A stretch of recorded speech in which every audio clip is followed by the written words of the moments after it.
오늘 데살로니가전서 4장 제가 이런 생각을 해봤습니다. 기독교의 꽃은 무엇일까 생각해보면 부활이에요. 그런데 부활절 한번 설교하고 부활을 마치기에는 너무 아쉽다. 그리고 그러면 안 된다라는 생각이 들었어요. 왜냐하면 초대교회부터 계속해서 이단이 있었고 말씀을 왜곡시키려고 하는 마귀의 일들이 많았단 말이에요. 지금도 우리가 필리핀에 살아가면 카톨릭이 아주 이렇게 많이 있잖아요. 그러면 인트라무로스에 손님들 오시면 가끔씩 이렇게 모시고 가서 보여드리고 그 박물관도 가고 하거든요. 거기에 성당 안에 박물관이 있는데 단 한 점의 그림에도 부활하신 예수님은 없습니다. 늘 고통받고 피 흘리고 있는 예수님만 있어요. 제가 그런 걸 보면서 뭐 사람들이 이렇게 막 등도 때리고 하잖아요.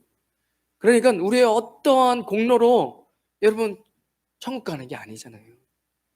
예수님께서 이미 우리의 죄악을 감당하셔서 십자가에 죽으시고 그리고 사망 권세에 밟으시고 처음으로 부활하셔서 그 부활의 모습을 우리에게 보여주시고 그리고 너희도 부활할 것이다.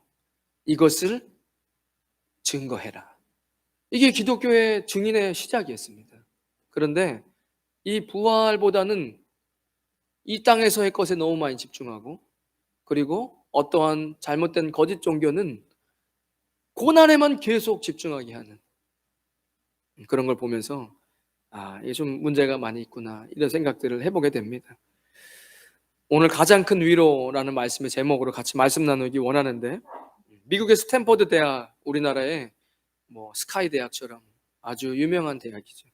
그 스탠퍼드 대학을 스탠퍼드라는 사람이 세웠다라고 합니다. 그는 그 대학을 설립한 동기가 있었는데 스탠퍼드는 굉장히 큰 부자였고 캘리포니아의 상원의원이었습니다.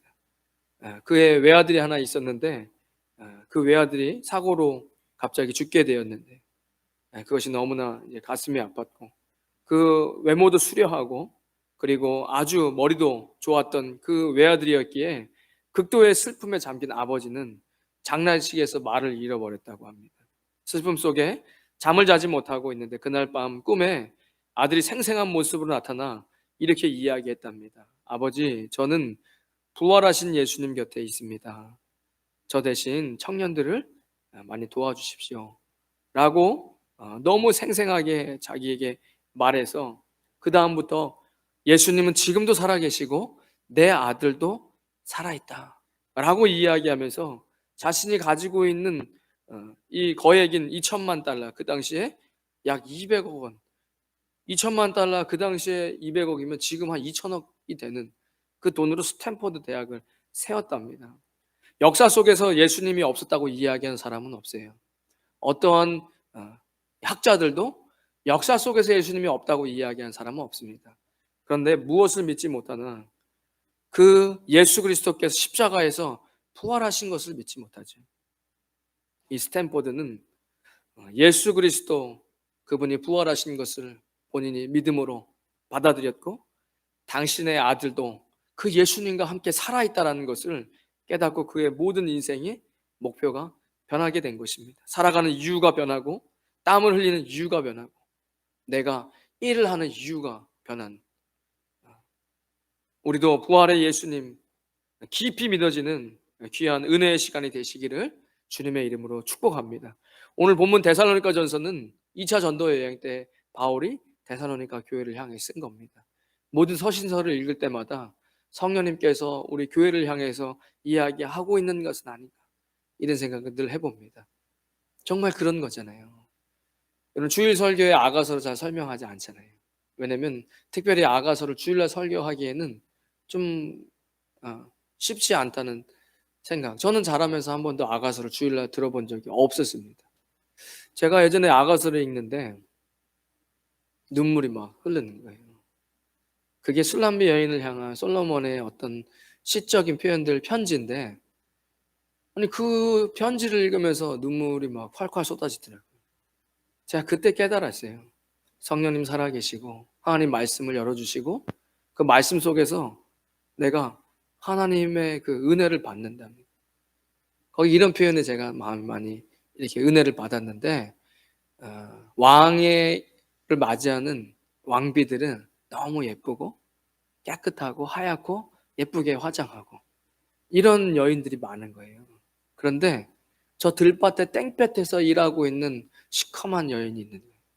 손도 더럽고 발도 뭐 먼지가 묻어 있고, 그렇게 포도밭에서 막 땡볕에서 일을 하면서 그렇게 땀 흘리고 땀 냄새 나고 몸에는 흙이 잔뜩 묻어 있고, 그런데 왕이 찾아가서 나의 어여쁜 자라고 이야기하는 거예요.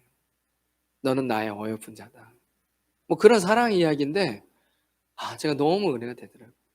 참 부족하고 세상의 죄악에 물들고 그을리고 못생겼고 땀 흘리고, 그런데 그리스도께서 나를 신부로 맞아주시는 그 사랑이 아가서에 딱 느껴지는데 너무 막 그냥 은혜가 되는 거예요. 여러분, 이 서신서도 교회를 향해서 하나님께서, 성령님께서 우리에게 주시는 말씀이죠. 이 데살로니가 이 도시도 수도였고 마게도니아의 수도였고 항구 도시고 마닐라랑 비슷해요. 당연히 경제적이고 정치적으로 요충지에 있죠. 그 마닐라가 수도고 마닐라에 사람들이 많이 모여서 돈 벌러 나오고 정치인들도 다 마닐라에 있죠. 지방에 있는 사람들도 결국엔 정치한 마닐라로 올라와서 여기 대통령 하려고 하는 거 아닙니까? 바울은 이렇게 이야기하는 거예요. 그리스도께서 이 땅에 오셔서 죽으시고 부활이 없다면 나는 이 세상에서 가장 불쌍한 사람일 것이다. 칭찬도 물론 하지요. 믿음의 역사와 사랑의 수고와 주 예수 그리스도에 대한 소망을 인내하는 데살로니가 교회요 라고 칭찬도 합니다. 우리에게 사랑의 수고도 있고 또 믿음도 있고 그리스도 소망이 있고, 그런데 무엇을 이야기하느냐? 부활에 관해서 이야기를 하는 거예요. 어쩌면 저는 현대교회에도 가장 큰 문제를 꼽는다면 성도들에게 부활에 대한 너무 무관심한 것이 아닌가, 이런 생각을 해보게 됩니다. 세상의 것을 여러분 자주 듣고 보는 것을 너무 가볍게 여기시면 안 돼요. 왜냐하면 여러분들이 보고 듣는 것이 여러분들의 생각과 사고와 그리고 인생의 가치관이 돼버립니다. 그러면 밸런스가 깨져요. 저는 그런 걸 많이 보게 돼요. 설사 성경 안에서도 성경 안에 있는 밸런스가 깨져도 인생이 힘든데, 여러분 하나님 나라와 세상 것의 밸런스가 깨져서 그리스도인이라 이야기하면 세상 것대로 우리의 가치관이 들어와 살아가면 여러분 인생이 너무 힘듭니다. 그러니까 부활에 관해서 생각하지 않는 거예요. 이 땅의 것에 너무 많이 집중하고 이 땅에서의 삶에만 너무 집중하는 그것은 건강하고 바른 신앙은 아닙니다. 전도서 3장 20절에도 다 흙으로 말미암았으므로 흙으로 돌아가나니 다 한 곳으로 가거니 라고 이야기합니다. 어차피 우리가 흙으로부터 시작했고 흙으로 돌아갈 것이라고 잠언은 이야기해요. 전도서는 지혜서입니다. 그러니까 지혜가 어디 있느냐? 지혜를 붙잡으라고 이야기해요. 하나님을 경외하는 것이 지혜의 근본이다. 전도서는 많은 이야기를 하잖아요. 파티하고 즐거움 속에 그것에 집중하는 것보다 죽음에 집중하는 것이 훨씬 더 인생이 지혜롭다 라고 전도서는 이야기합니다. 왜죠? 너도 어차피 흙으로 돌아갈 것이다 라고 이야기하는 거예요. 네가 흙으로 돌아갈 때 심판할 심판주가 있다. 청년들이요, 너의 청년의 시기에 마음껏 네가 원하는 대로 살고 마음껏 누려라. 하지만 한 가지는 기억해라. 마지막 날에 심판할 날이 있다는 것을 전도서 이야기하고 있잖아요. 야고보서 4장 14절에 내일 일을 너희가 알지 못하는도다. 너희 생명이 무엇이냐? 너희는 잠깐 보이다가 없어지는 안개다 라고 성경은 이야기합니다. 우리의 인생이 해가 뜨면 사라지는 안개 같은 인생이라 성경은 분명히 우리에게 지혜로 이야기하고 계십니다. 시편 104편 15절 보면 인생은 그날이 풀과 같으며 그 영화는 들의 꽃과 같도다. 그죠? 여러분, 풀은 시들고 꽃은 떨어집니다. 오직 여호와의 말씀만 영원한 것입니다. 말씀을 붙잡고 사신 저 여러분 되시기를 주님의 이름으로 축원드리겠습니다. 제가 수요일 예배 마치고 목요일, 금요일 우리 이영구 피태 장로님 장례식을 위해서 가고 토요일 새벽에 돌아왔는데 은혜 가운데 잘 마쳤습니다. 부활절, 그 전주 부활절 예배 드리고 부활에 대해서 하나님 은혜 가지고 살아야 되겠다. 예배를 계속 드렸지요.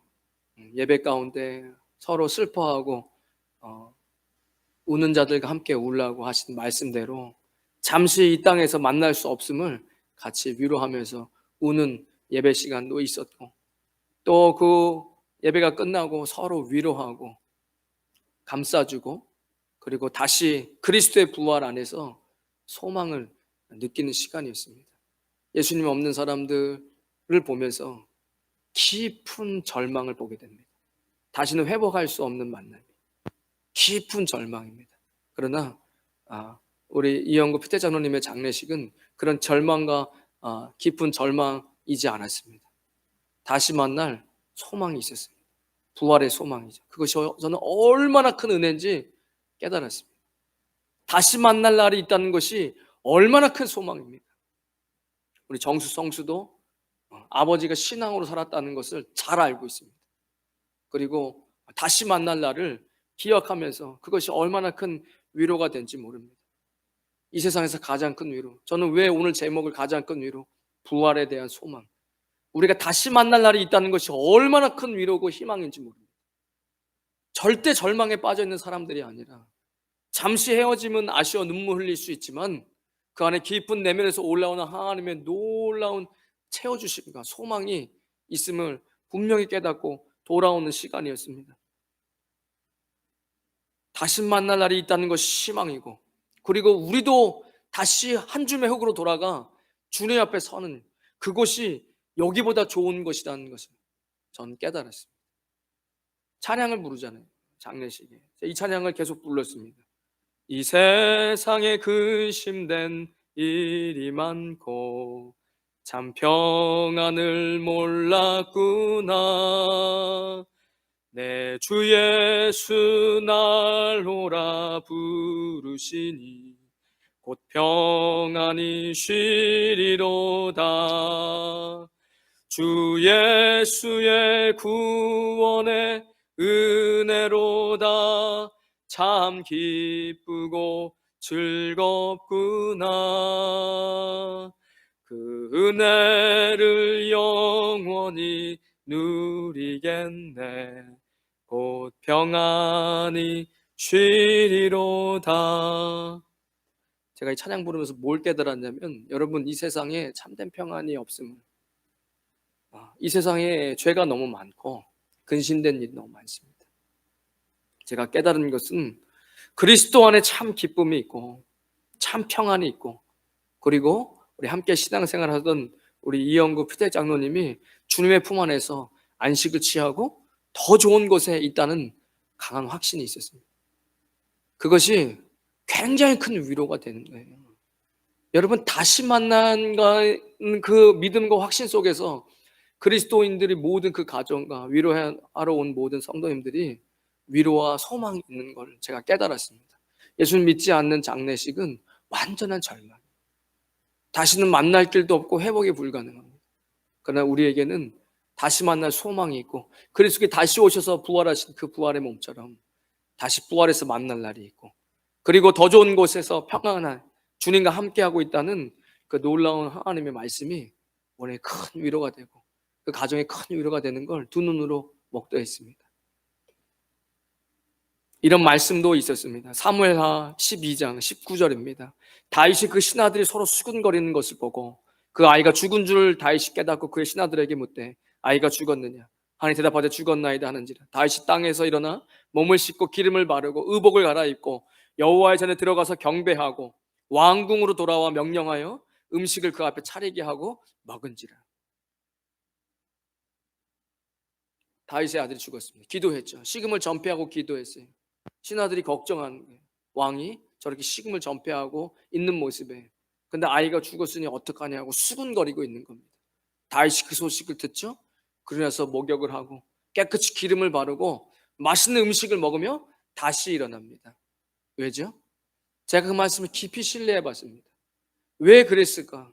여러분, 저도 지난 수요일 얼마나 가슴이 아팠는지 모릅니다. 정말 너무 아파서 설교를 하기가 너무 힘들었어요.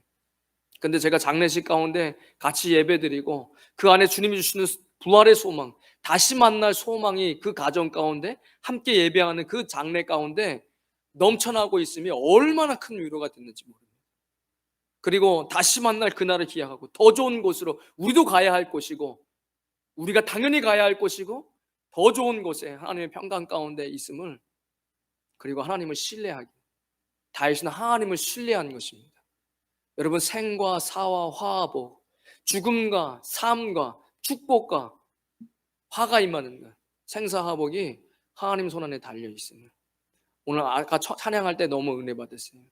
하나님은 신실하시다. 신실하신 하나님을 찬양합니다. 신실하신 하나님.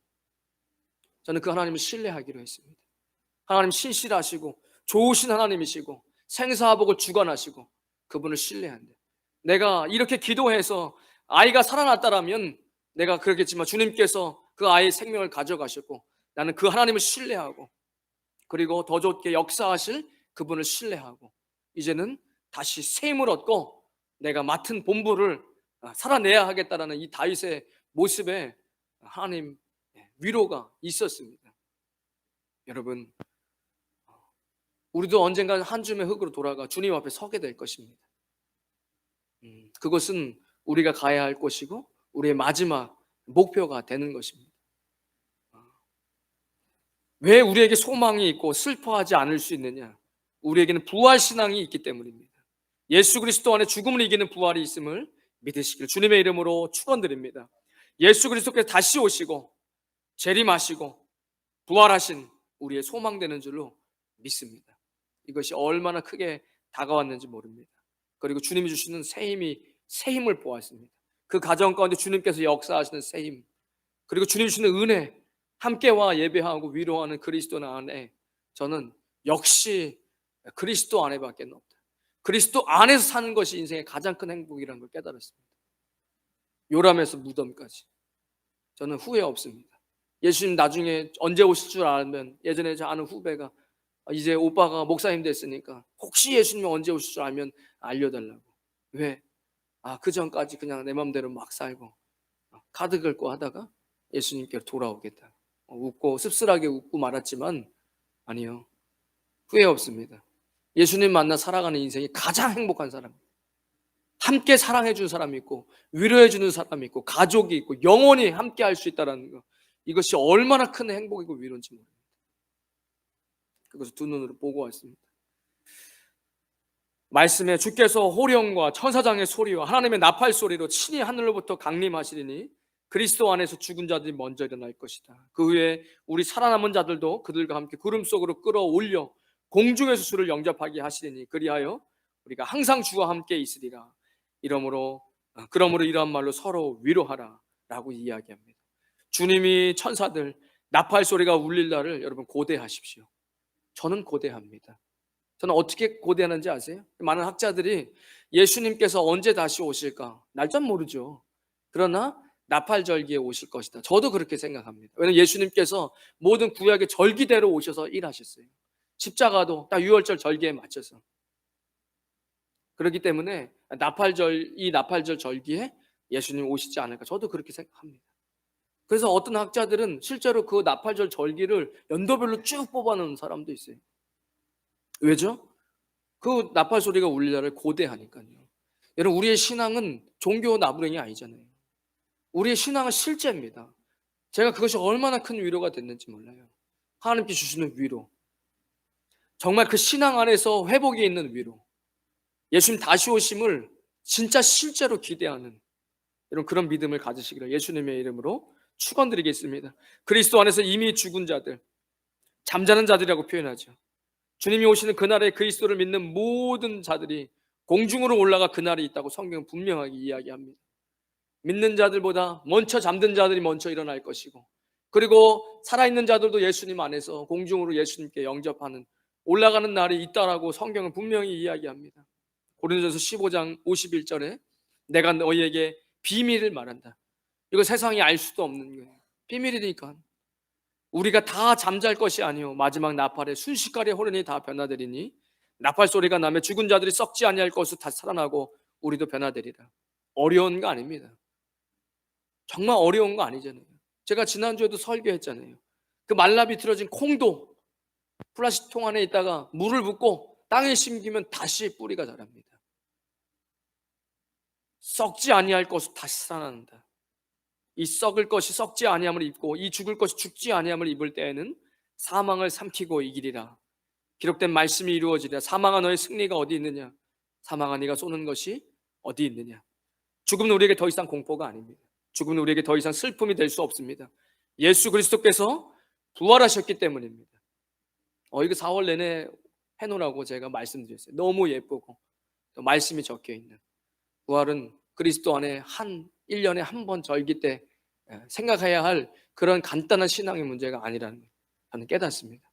여러분, 이 부활 신앙이 우리에게 결국엔 마침내 엄청난 모진 환난과 고난의 시간이 몰아와도 믿음의 선배들이 그것을 이겨낼 수 있었던 가장 단단한 신앙은 부활 신앙이었습니다.